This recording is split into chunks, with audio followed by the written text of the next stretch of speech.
action. This is a Bachmann loco. It's a 260. It's fairly new. It's prepared as track ready only as it came to me. The owner would like to upgrade it to match his Airwire system. Bachmann, in its wisdom, has made it fairly easy. This train supports a large-scale socket, which is, sort of this usable thing that everybody can make a decoder for. I chose a Phoenix decoder, coupled with an Airwire receiver, a converter type device, the 6-amp version.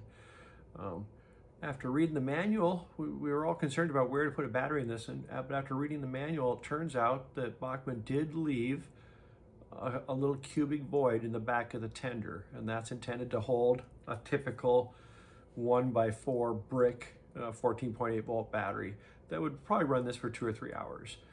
So this, we don't have to take the locomotive apart at all. Really, we're just put it back in the box. I just wanted to get it out and show it to you. It's really pretty. And of course, we'll use it for testing. So yeah, so let's get to taking the tender apart and see what we find.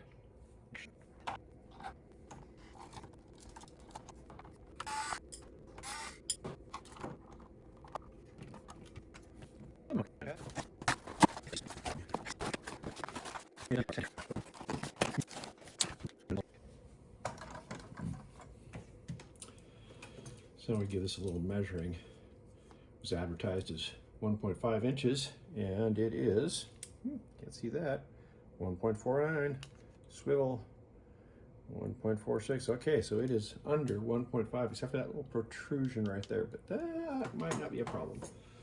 All right, so goal is fit it in here. Theory is fits right there. Specifics are there are a few problems, but they're not unfixable by any means. This is going to work really well. Damn, I'm in the way of the lighting. So let's see here. Shift on the fly. Turn it around so you can see it. Then we're going to zoom in a little bit while it's playing. I don't know. Yeah, look at that. These little holes right here are catches for this part of the plastic body right there. And so they've got to have enough room to engage without interfering with the battery. And it looks like it looks like it might work. Why am I having a problem here? Nope, it's okay. And so the other part we're having a problem with engagement is if we look right in here, there are these little tangs holding the speaker on. And so one is protruding. You can just barely see it in here. This little corner right here is protruding and swallowing up about a 1/16 of an inch. Likewise, we have a connector right here with wires poking out. And I had already actually dressed those in a little bit. We might have to address this. This is a through-hole mounted connector. We're using those wires right there, so it could be theoretically bent out of the way. The receiver card, oh yeah, baby. The receiver card, I believe, is going to fit right under here, and we'll talk about that more as we get there. That's that little baby right there. Yeah. Okay, so I'm going to disassemble some parts. I'm going to reshape some parts. I'm going to take this board completely out, and I'm going to sand along this rough edge out here where there's really literally no traces of any concern to get us as absolutely much clearance on this edge as we can to get this to all fit together. And I think it will fit very, very nicely. And we still got, yeah, all right. And take them slowly.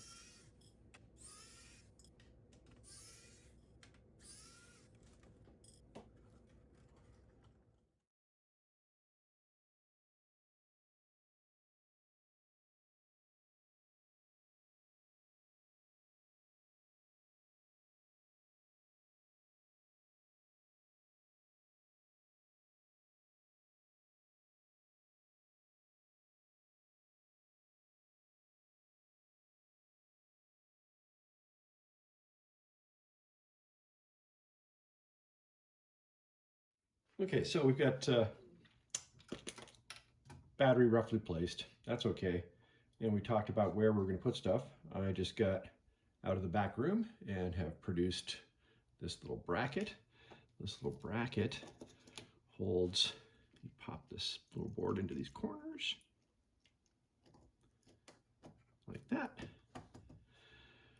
And then it's got little webbing to fit in between the solder stations.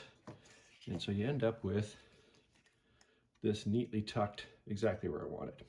Now, lecture time. Why did I go through all the trouble to make that stupid little 3D printed thing? This is a heat generator. Both of the manuals for this Airwire Convrtr-60 and the Bachmann Mogul locomotive both state very clearly that the components being used in here can generate heat and that they need some kind of relief from that. The manual for the Bachmann says if you're going to use a DCC controller, that you should add a fan. We're going to add a fan. We're going to use this. He would have thought they'd mold in a nice little hole for us, but we'll take advantage. Conversant with this heat, these two big MOSFETs right here, these little black cylinder or black rectangles, are the heat dissipating component of the Airwire C60 converter, Convrtr-60. It's a 6 amp converter. Basically, it pretends like DCC signals are being received over the antenna and spit out on a jack like it would be the rails on a typical rail-powered DCC system. These generate heat. These are turning the battery on and off real quick, forming kind of an AC waveform. That's rectified by this controller and turned into DC and used thereabouts. But nevertheless, these generate heat. Not only do they generate heat radiating out from this black spot, which is going to be very conveniently pointed straight at a fan, it will radiate out the bottom of the circuit board. And that's one of my big problems with the double-sided sticky tape, is most of them are based on some kind of foam, an insulator in other words. I try to avoid insulating any of these components because we want them to last a long time, and allowing them to dissipate heat effectively is the solution to that. So this is coming together very well. This is just going to take a drop of glue, and we'll kind of go from there. We'll come back later.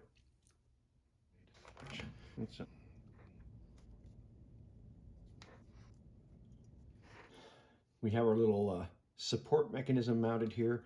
We have the large scale socket on top.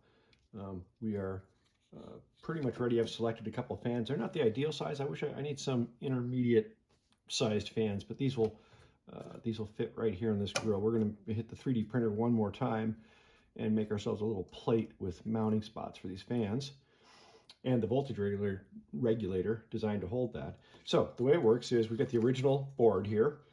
We've taken out the rectifier, and so our install is essentially simply reinstalling the Phoenix SM18. It plugs into this large scale socket like so, and then the Airwire converter will tuck into this nice little secondary mount thing I just glued in place. I say it will. Got to give everything a little flex and pop. There we go.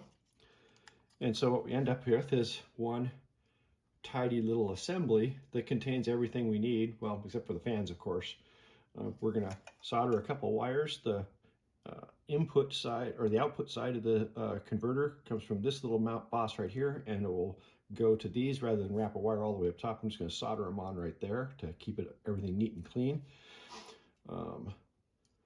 Yeah, this is about ready to go back together, I think. Oh, no, what I said, 3D printer time again. We've got to figure out how to deal with the fans and their regulators. So that'll be our next step. Okay, back in a minute.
way, whatever.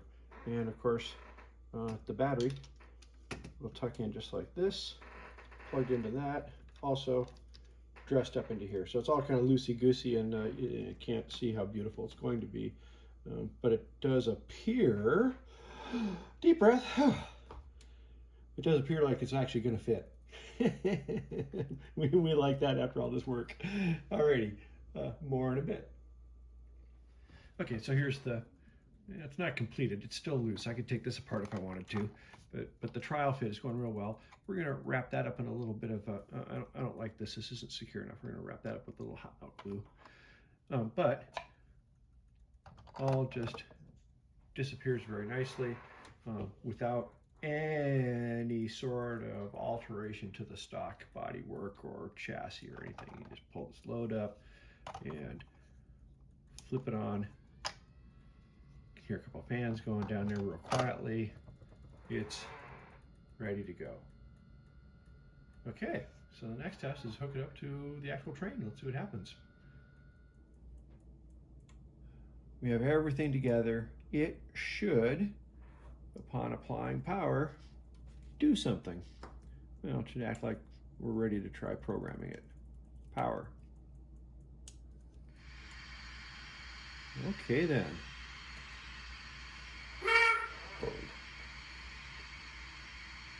That's enjoyable sounding.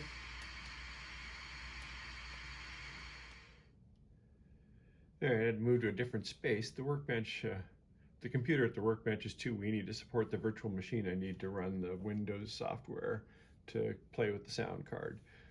The sound card, with the instructions from Phoenix, won't chuff with the built-in triggers. And so we're going to try and fix that.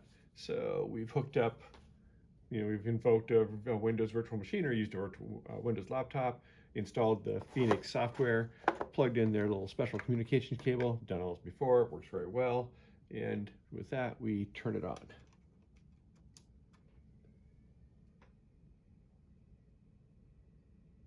And nothing happens because there's no receiver attached. What's going on? Yeah.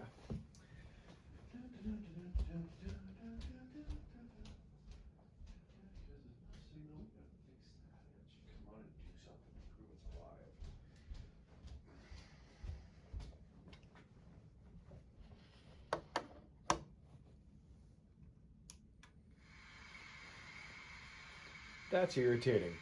If the transmitter or throttle isn't on and there's no carrier or DCC detected, it just doesn't do anything. That's led me to think weird stuff before. Okay, so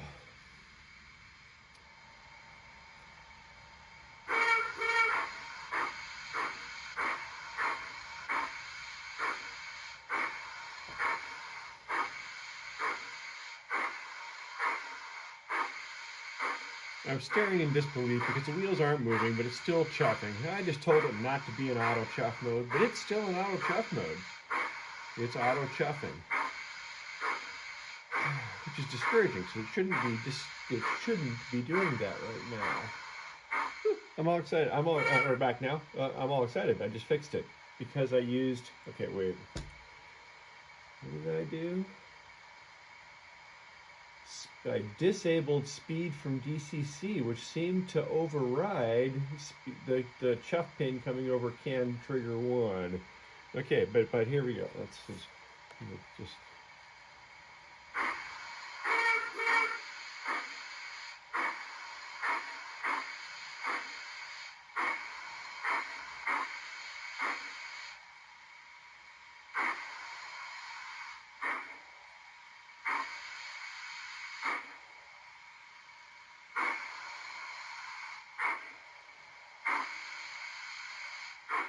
well, that is chuffing perfectly.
signal's clear.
One time.